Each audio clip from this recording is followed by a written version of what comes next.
डोळ्याने जग पाहता येतं असं म्हणतात. मात्र जे जन्मताच दृष्टीहीन असेल त्यांची स्वप्न मात्र आकाशाएवढी असतात. याचंच उदाहरण म्हणजे नागपूरची कन्या ईश्वरी पांडे. जन्मतः पूर्णतः दृष्टीहीन असतानाही अथांग समुद्राशी 2 हात करत तिने श्रीलंकेतील तलाईन मन्नार ते भारतातील धनुषकोडी असा 38 किलोमीटरचा धोकादायक पाल्क समुद्रधुनी पार करत इतिहास रचलाय. पाहूयात हा रिपोर्ट.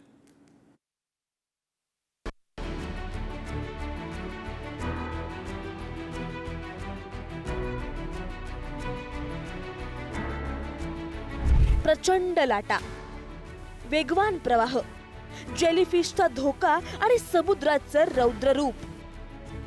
श्रीलंकेतील तलाई मन्नार ते भारतातील धनुषकोडी असा 38 किलोमीटरचा धोकादायक पाल्क सामुद्रधुनीचा प्रवास. 11 तास 15 मिनिटांचा हा थरारक प्रवास. ईश्वरीच्या जीवावर प्रत्येक क्षणी बेतणारा. अनेक वेळा लाटांनी तिला मागे खेचलं, दिशाहीन केलं, पण तिच्या मनातील जिद्दीचा दिवा कधीच विझला नाही. थांबायचं नाही हा एकच निर्धार मनात ठेवून ईश्वरी पुढे जात राहिली आणि शेवटी तिने अशक्य वाटणाऱ्या अंतराचा किनारा गाठला. जर मी 4 वाजता समुद्रामध्ये उडी घेतली तर मोठमोठ्या लाटा येत होत्या. मला प्रवाहाच्या विरुद्ध पोहावं लागलं. लाटा मला मागे खेचत होत्या. मी समोर जाऊ नव्हते शकत. पण मला असं वाटलं की नॉर्मल मुलं जे करतात ते आपण दिव्यांग का नाही करू शकत. यापुढे मला नॅशनल इंटरनॅशनलच्या ज्या कॉम्पिटिशन्स आहेत त्याच्यामध्ये मला पार्टिसिपेट करून देशाचे नाव रोशन करायचे आहे.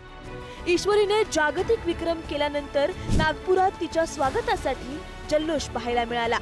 मेडिकल चौक ते ईश्वर देशमुख महाविद्यालयापर्यंत घोड्यावरून काढलेली भव्य मिरवणूक. विद्यार्थ्यांनी उधळलेल्या गुलाबाच्या पाकळ्या आणि गुलालाचा वर्षाव करत संपूर्ण शहरानं आपल्या लेकीचा गौरव केला. ईश्वरीला हे यश सहज मिळालेलं नाही. दररोज 6 तासांचा कठोर सराव, प्रचंड मेहनत आणि अनेक अडचणींवर मात करण्याची तिची तयारी या यशामागे आहे. आर्थिक अडचणी, शारीरिक मर्यादा आणि प्रत्येक पावलावर येणाऱ्या आव्हानांना तोंड देत कुटुंब, प्रशिक्षक आणि सहकाऱ्यांच्या पाठिंब्यामुळे ईश्वरीने कधीच हार मानली नाही. तिच्या प्रशिक्षकांसाठीही दृष्टीहीन खेळाडूला प्रशिक्षण देणं हे मोठं आव्हान होतं, पण तिच्या जिद्दीने तेही शक्य झालं. म्हणजे रात्रीची वेळ होती, अशी अतिशय काळोख होता. त्याकरता एवढ्या काळोखामध्ये ती आम्हाला दिसत नव्हती, उजवीकडे गेली की डावीकडे गेली. त्याकरता आम्ही तिच्या पाठीवर एक ब्लिंकिंग लाईट आम्ही व्हाईट कलरचा लावला. त्यामुळे ते उजवीकडे जात आहे की डावीकडे जात आहे, मग उजवीकडे जात झाला पण डावीकडे, मग त्या प्रकारची सूचना आम्ही तिला. आणि किती हातानंतर तोंड बाहेर काढायचं किंवा चुकीचं जर जात असेल तर ती कशा प्रकारे हात बाहेर काढल्यानंतर तिने ऐकायचं आहे. 3 वर्षापासून हा सराव आहे त्याला, त्याच्यामुळे ती आता सरळ पोहायला लागली. ईश्वरी फक्त जलतरणातच नाही तर शिक्षणातही अव्वल आहे. तिने 10वीच्या परीक्षेतही विदर्भातून प्रथम येण्याचा मान पटकावलाय. ईश्वरीनं यापूर्वी एलिफंटा ते गेटवे ऑफ इंडिया असा 17 किलोमीटर अंतर पोहून एशियन बुक ऑफ रेकॉर्ड्स मध्ये नोंद केली आहे. राष्ट्रीय पॅरा स्विमिंग मध्ये तिने 10 सुवर्ण आणि 4 रौप्य पदकं मिळवली आहेत आणि आता पाल्क सामुद्रधुनी पार करत जागतिक विक्रम तिच्या नावावर कोरत जागतिक पातळीवर तिरंगा फडकवला आहे.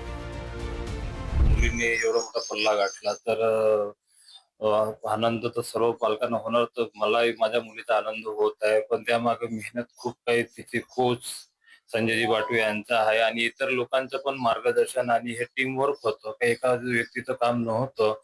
त्यामध्ये आमचे धुर्वे सर होते, त्यांचं मार्गदर्शन लाभलं.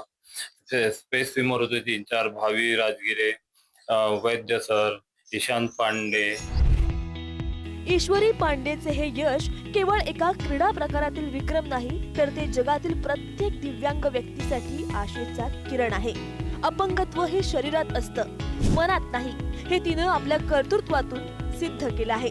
तिच्या या साहसामुळे जलतरण क्षेत्रात भारताचं नाव तर उज्ज्वल झालंच, पण प्रतिकूल परिस्थितीवर मात करून ध्येय कसं गाठावं याचे प्रत्यक्ष उदाहरण तिनं नव्या पिढीसमोर ठेवलंय. जितेंद्र शिंगाडे, पुढारी न्यूज, नागपूर.